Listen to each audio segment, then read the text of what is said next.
wildfire situation in northern Alberta. Municipal Affairs Minister Kaycee Madu will then be providing an update on the status of the evacuation and supports for evacuees. Comments from the two ministers will be followed by questions. Afterwards, we will have some departmental officials on hand to answer any further technical questions you may have. And we'll just go from there. Thank you. Great. Well, thank you very much, and good afternoon, everyone. My colleague, Minister Madu, and I thank you all for coming on this very important day. And we're here to bring what I'm sure is welcome news to the 5,000 people evacuated from their homes because of the high-level wildfire.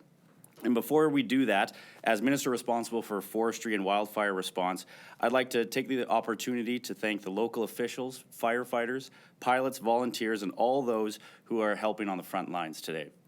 They are fighting to gain control of the high-level wildfire and to protect families' homes and property. And they're doing that with courage and determination and incredible endurance. And this is a very large forest fire. Over 99,000 hectares have burned. And over the last 2 days, a controlled burn has actually cleared 6,000 hectares away from the town of High Level. And this fight has been going on under a declaration of emergency for the last 4 days. And our Alberta wildfire crews have received help from crews from BC, Ontario, Nova Scotia, New Brunswick, PEI, and the Northwest Territories. And we thank all those provinces and crews with tremendous gratitude.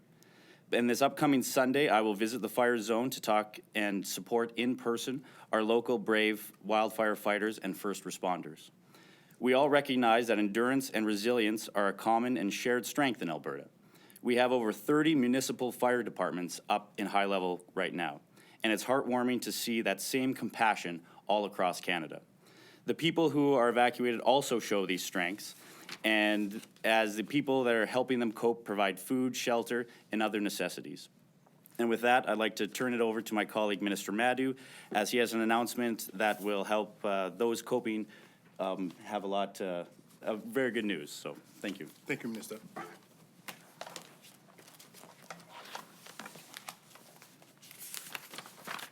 Thank you, Minister Grushin. Good afternoon.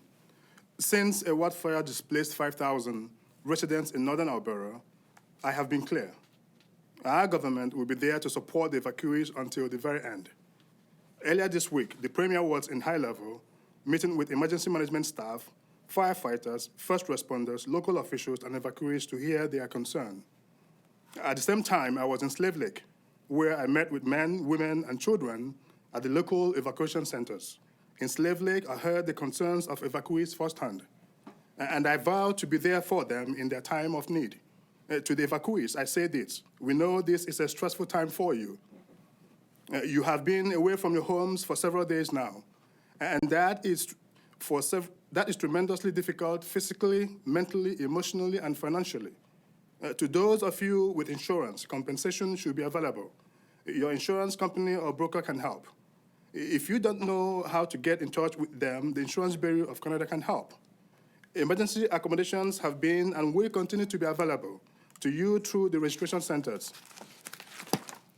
Food and other essentials will continue to be available to you through the registration centers as well.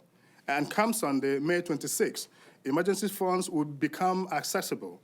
Every adult will receive a one-time payment of $1,250 and $500 for every dependent child to meet your immediate needs.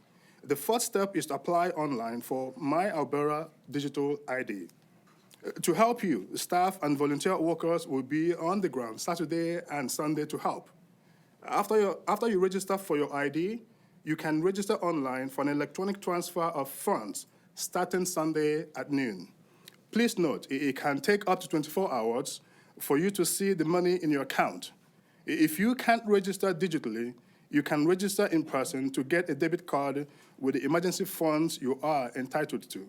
You still need to register, and you do that at support or reception centers at the Slave Lake Legacy Center, High Prairie Sports Palace, Grand Prairie Regional College, Peace River Missouri Mountain Sky Hill, Lacrete Heritage Center, Fort Vermilion Community Cultural Complex, and the Hay River Dene Wellness Center. Debit cards will be available Monday starting at 10 a.m. This information is posted online for your easy reference as well. Through these emergency funds, government is sharing the cost of day-to-day essential expenses. We hope this will help you, give people some peace of mind during this stressful time. Thank you to all the staff and volunteers in those support centers who are doing so much to help our people at this difficult time in their lives. I know we all thank all the wildfire fighters that continue to battle to keep people's homes in High Level and other communities safe. I thank you to the many men and women who are supporting the response. And now, the AEMA, Wildfire and Community Service Social Services staff are here to bring you update and answer any questions that you may have. Thank you. At this time, we're going to turn the floor over to some of our technical experts who are on hand to answer any questions you may have. Hi there, my name is Christy Tucker. I'm the Information Unit Lead for Alberta Wildfire. Just some updated numbers on the Chuckegg Creek fire. Basically, although it has been raining through a lot of Alberta so far today, and over the last couple of days we've seen more precipitation, we are still not out of the clear up north. It's been very dry. It remains windy. It remains poor conditions for starting and spreading fire. So we are not out of the woods in High Level. The Chuckegg Creek fire has grown. It is now 99,250 hectares at the last measurement. But the wind has been in our favor over the last few days. It's been blowing the fire away from town, and it's allowed the firefighters to do a lot of good work in the structure to try and keep the fire away on the event that the wind changes direction.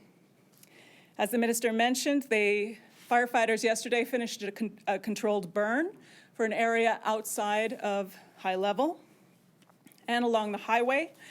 They are hoping that this will consume all of the fuel. The fuel is now removed from that area, and it will slow down the fire should the wind change direction, pushing it towards the town. Firefighters have also been using a lot of heavy equipment to create containment lines as well, which will do the same thing. There are about 154 structural firefighters and 360 wildland firefighters now working there in High Level, and 28 helicopters working on the fire. And there are more resources arriving daily. As the minister mentioned, we have a lot of people helping us from outside the province. More than 300 firefighters and support staff have now arrived in Alberta. Most of them are from British Columbia. We also are welcoming firefighters from New Brunswick, Nova Scotia, Northwest Territories, and PEI. 86 are arriving today from Ontario. This is all very welcome. We've also requested 200 more firefighters to help with 10 support staff. We've requested them from the Canadian Interagency Forest Fire Centre. So we're hoping they will start arriving on Sunday. Not all of these firefighters are going to the Chuckegg fire. There are currently 4 out-of-controlled wildfires in Alberta, so we have to focus our resources where they're needed. So the main conclusion is we're not out of the woods. We are watching the weather very, very closely this weekend. We've taken advantage of an even keel of weather for the last few days in order to get some good work done so that when the wind does change direction, hopefully we'll be able to fight it as well as we can. Thank you. Good afternoon, I'm Shane Schreiber. I'm the Managing Director of the Alberta Emergency Management Agency, and I'll just give you a quick update on how the evacuation has gone, and then we'll be available to answer any of your questions. So currently there are approximately 5,000 people that are under the mandatory evacuation order, and of those, 3,770 have registered at one of the 7 reception centers. If you need additional information, you can call the Government of Alberta information line at 310-4455. And for those, we've had a number of calls about pets that have been left behind or left in care. If your pet was left in High Level, you can contact the High Level Emergency Operations Center at 780-926-2201, and they'll be able to tell you, they'll be able to help you out with an update on your pet or feeding it, checking on it, whatever. If you have additional questions, there's a whole bunch of information that is on our website at alberta.ca, and I would encourage you to take a look there if you're one of the evacuees or are interested in what's happening with wildfires. Subject to your question, that concludes our briefing. Yeah, just what's it going to take at this point for high level or area evacuees to go home? Is it the fire just being under control? Yeah, so I think, and I'll let the wildfire expert talk to that, but I'll just quickly say that the fire will have to progress to a point where it will no longer pose an imminent threat to the community, and the wildfire team is working very hard at shaping the fire in that direction. Yeah, the number one priority for Alberta Wildfire and all the firefighters out there is to preserve human life.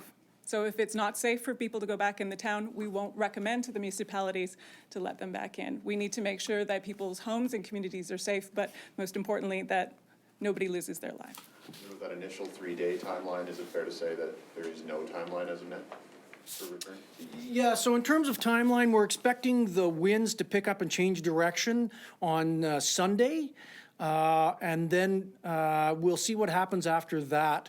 So I would say people need to be prepared to be out of their homes until probably Tuesday earliest before they can go back home, and probably longer before we actually allow evacuees back in. Really depends on the winds and what happens on Sunday in terms of the fire behavior. Great. Any more questions? I'll ask another one, I guess. Just in terms of that controlled burn that you guys did, I think that started yesterday. How did that go, and how does that, how much does that help you guys move toward the ultimate goal of, bringing people home? It actually started 2 days ago. We did it over 2 days. The first day we did the controlled burn.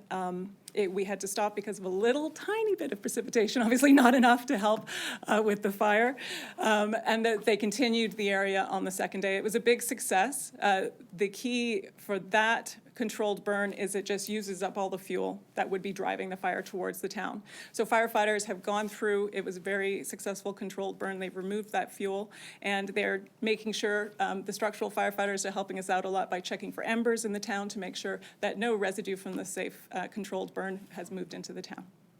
I think we have a question on the line from the National Post. Operator, can you put that question through?